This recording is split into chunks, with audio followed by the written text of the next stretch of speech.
Now what am I supposed to do? Thank you, Kirsty. I'm so thankful to be a colleague of Kirsty's and to be in ministry with her, to not only back at St. Paul Church, but here in the community. And I'm just thankful. As many of you know, I grew up in this church, and I'm thankful for the ministry of this church also.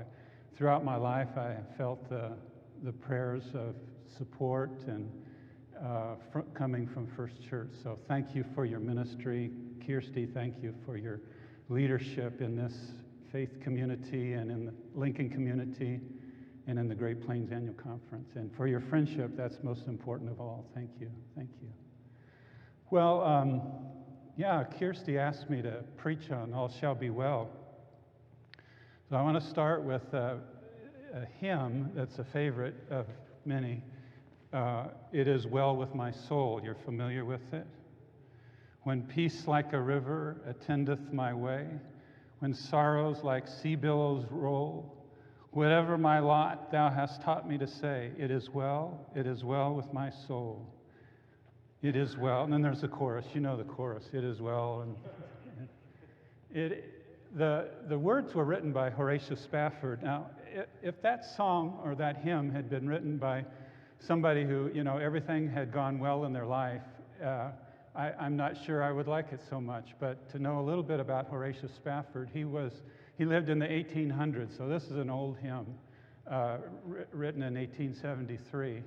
And he was a prominent attorney in Chicago, and he was wealthy.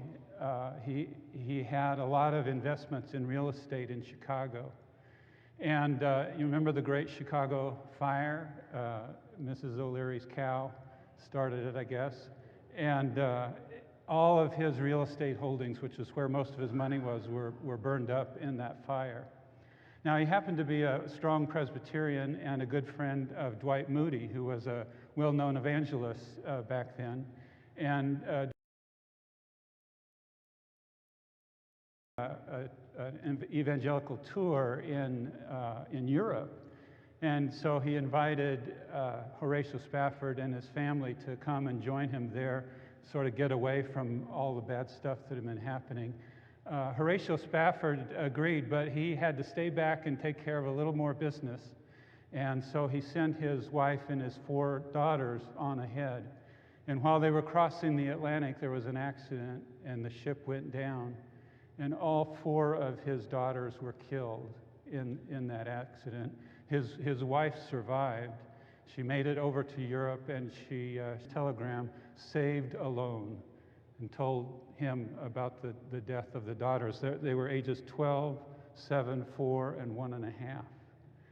And so he got on, as soon as he could, got on another ship, crossed the Atlantic, and reunited with his wife. And then they came back to Chicago. But it was while he was going across the Atlantic and coming to the place where the previous ship had gone down that he wrote these words, "It is well with my soul." Another verse,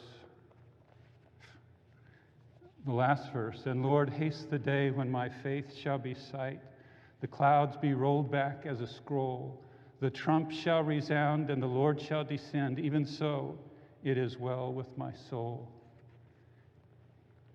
He wasn't saying that it was all right that his daughters had died. He wasn't saying that he wasn't filled with sorrow and grief. But he was saying that there was something more stronger and eternal. There was a presence within him, a light that led him, a strength that kept him going. It is well with my soul. He and his wife started over again. They had 3 more children. Then he had a 3-year-old son, Horatio Jr., who died of scarlet fever when he was 3 years old. He later lost a lot again in a downturn in the economy in Chicago. Toward the end of his life, he and his wife and 2 remaining children moved to Jerusalem with some friends, and there they established an interfaith church that welcomed Jews and Muslims and Christians and brought them all together. This was in the 1800s. So throughout his life, he experienced great tragedy, but he also kept going, kept being a disciple of Christ, being a person that God called him to be, and knowing that it was well with his soul. I like to remember him because it's important to remember how important it is to live out our faith. It's not just when he says it is well with my soul, he's not just sitting back and saying, oh, God will take care of anything. You know, it really drives me crazy when I hear Christians saying, you know, I don't need to get a vaccine. God will take care of us. No, God calls us to respond, to do what's needed to do, not just for ourselves, but for the community, It reminds me of an old story, and maybe Kirsty's told this one, and maybe she's too young, but old preachers know this story. It's about a guy who lived in a floodplain, and the waters were coming, and they knew it was going to flood, and a sheriff came to his door and said, you got to get out of here. Everybody, there was an alert out. Everybody's got to leave. You're going to get flooded. And the guy said, no, God will take care of it. I'm going to stay. And so the sheriff left. The waters came, and the flood came, and it was up about waist high. And the guy was in his house, and there was water in his house. And some volunteers came in a boat. And they came to the door and said, come on, you got to get out. It's going to get higher. You're in a lot of trouble. He said, no, God will take care of me. Well, the water did rise, and he ended up on the roof of his house. And they were trying to save those that they could, and a helicopter came, and the ladder came down. And they made it easy. They had a chair on the end of the ladder where they could strap him in. It would be safe. And they said, come with us. You got to get out. It's going to get even worse. And the man said, no, I pray to God. God will take care of us. And so the man drowned. And he came to the gates of heaven, and St. Peter was sputtering and wet, and he said, I want to see God. I'm mad. And he said, oh, sure, come on in. And he says to God, I prayed to you. I was sure you were going to take care of me. What was wrong? And God said, I don't know what was wrong. I sent a sheriff, a boat, and a helicopter, and nothing happened. God has sent us a vaccine. It's almost miraculous how fast they set a record for how fast they were able to develop this vaccine and how safe it is. It's amazing the kind of response that it has garnered in our world. It's an amazing gift from God. To believe in God, to have faith in God, is to be able to act in faith, to act in courage. Now this, going back to this hymn, It Is Well With My Soul, it's one of my favorites because I have a personal story with it. Back in 1988, my dad was diagnosed with cancer, colorectal cancer. Some of you knew my dad, John Lux. And he had surgery, he had a colostomy put in, and after the surgery, the doctor said they weren't sure if they got it all or not, but go ahead and live the best life you can, and who knows. And that's what my dad did. And but in 1989, May that following year, he collapsed at home, and he was rushed to the hospital, and they did tests, and they thought it was a stroke because he was paralyzed on one side of his body. He went back home, and they did a bunch of tests and looked to see what was going on, and finally came to a conclusion, a diagnosis. And so it was early in June that my mom and dad went to the doctor to hear what the diagnosis was. And they asked me to go with them because my dad was in a wheelchair and needed help getting in and out of the car and so on. So I went with them. And it was there that the doctor said, I didn't think this would happen, but the cancer has gone to the brain. There's a tumor in the brain, We cannot remove it. We can do radiation to make it smaller and lessen the symptoms. And he said basically he had just a few months yet to live. It was devastating news, and the reason I remember what time of year it was because annual conference was going on at the time, 1989. It was going on over at Westland at O'Donnell Auditorium. And my mom asked me, Eb Munden was the pastor then, and he wanted to know what the results were, and so she said, will you go tell Eb what the doctor said? And so I figured he would be at annual conference, and so I went over to O'Donnell Auditorium and was coming in the back door. Now, I know none of you do this, but I knew that Eb always sat in the same place at annual conference, down toward the stage on the left-hand side. And so I figured I'd have to walk down that aisle and find him. But as I came in the back door, everybody stood to sing. A new hymnal had been published in 1988, and at annual conference in 1989, there was a song leader, I think it was Don Marsh, and they were singing songs that hadn't been in the previous hymnal, so people would buy the new hymnal and say, oh, I like this one. And so they started singing It Is Well With My Soul. That wasn't in the previous hymnal. It was a new one. And they started singing It Is Well With My Soul. And so I, that echo, there's an echo part. It is well with my soul. And so the conference was singing, It is well. And under my breath I was singing, No, it's not. It is well. No, it's not. It is well. And I didn't feel like it was well with my soul at all. And I went, that first verse, as I went down the aisle and I looked for Eb, he wasn't there. I thought, well, maybe he sat with somebody else to talk with him.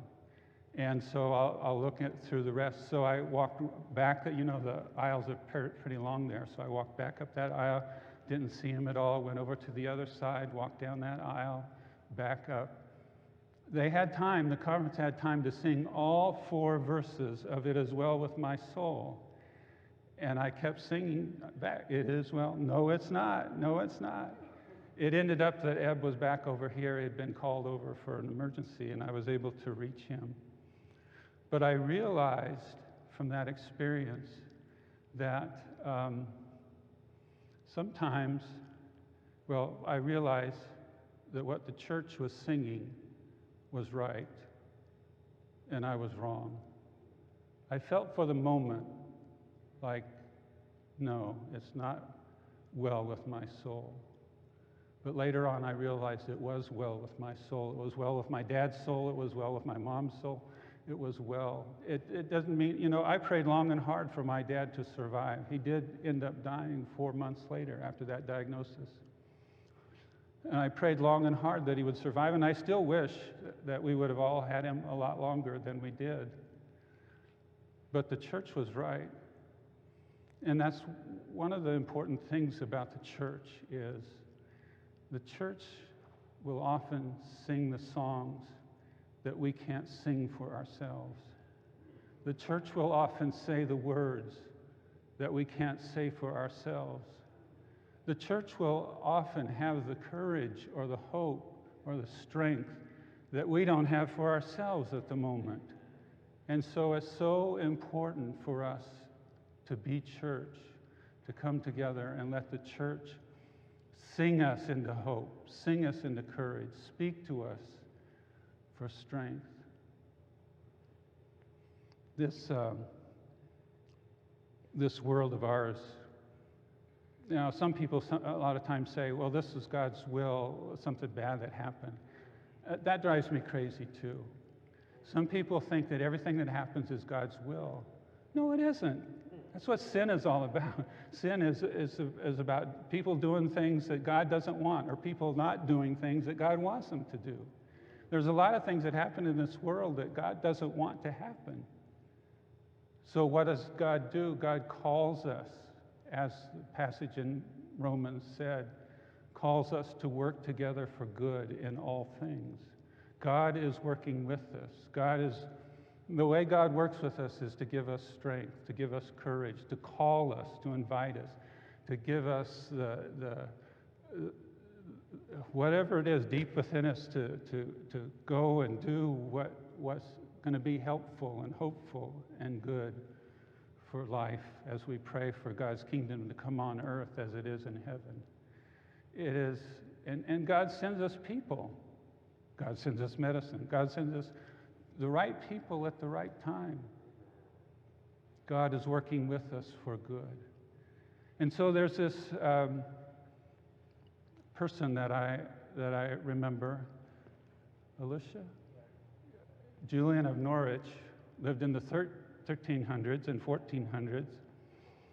And it was bad then.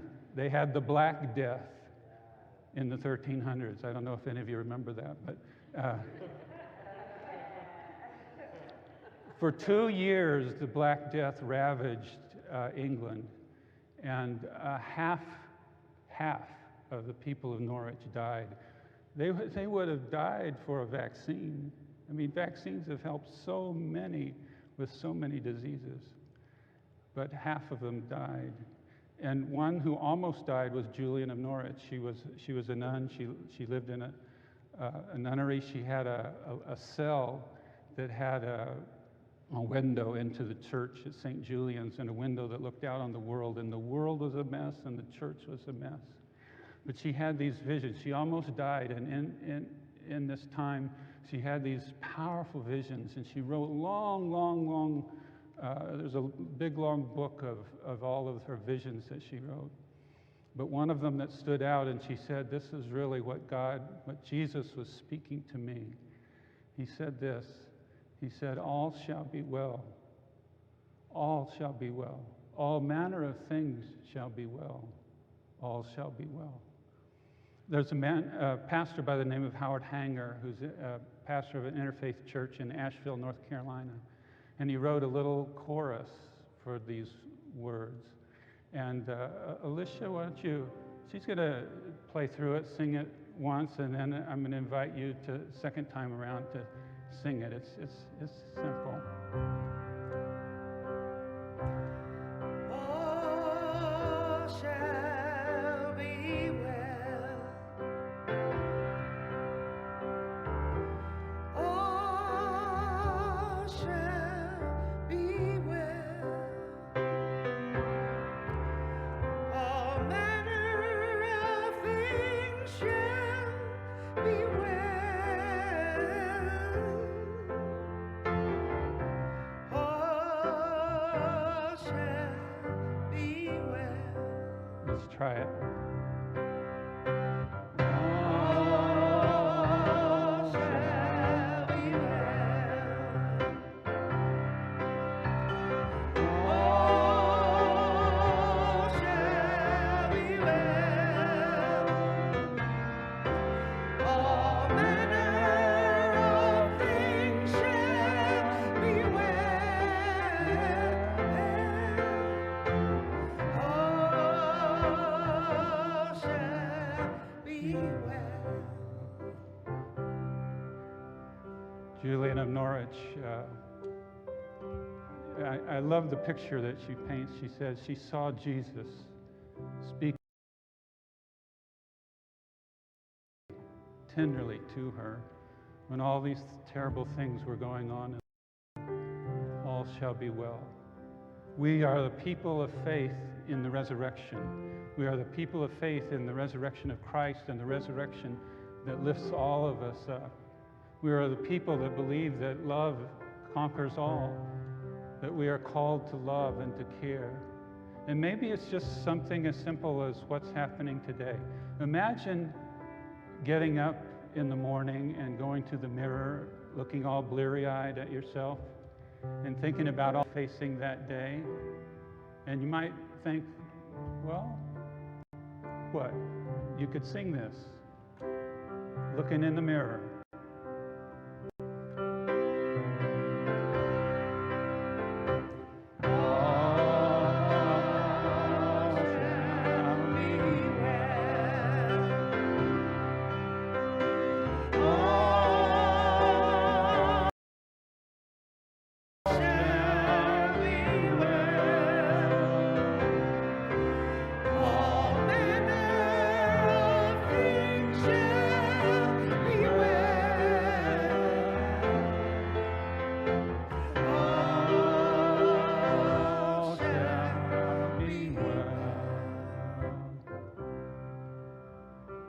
I'd like you to turn to somebody next to you and say, I don't know how, honey, but all shall be well.